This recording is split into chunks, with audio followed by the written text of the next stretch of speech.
Hello everyone, how are you doing? Сегодня в нашей рубрике Did you know? Как и договаривались, продолжаем разговор об английском ударении.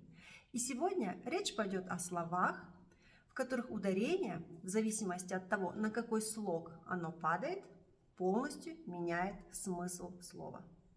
Давайте рассмотрим несколько примеров. Compress. Compress.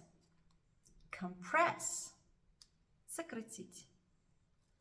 Conduct. Поведение. Conduct. Проводить, дирижировать. Contract. Контракт. Contract. Заразиться. Desert. Пустыня. Desert. Сбегать, дезертировать. Extract. Отрывок. Extract. Добывать. Object. Предмет, объект.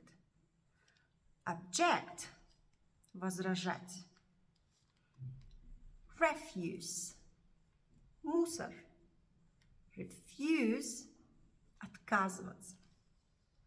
Subject. Предмет, субъект. Subject. Покорить, подвергать. Как вы успели заметить, большинство этих пар существительные и глаголы. Но иногда бывает и так, что благодаря смене ударения получается прилагательное.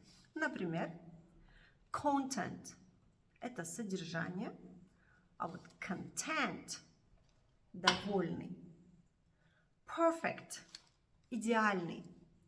Perfect – совершать. Compact – компактный.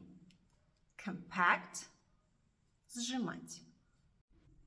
Ну что ж, мы поговорили с вами об английском ударении, и если у вас есть свои примеры, вы можете писать их в комментариях. See you next time. Goodbye.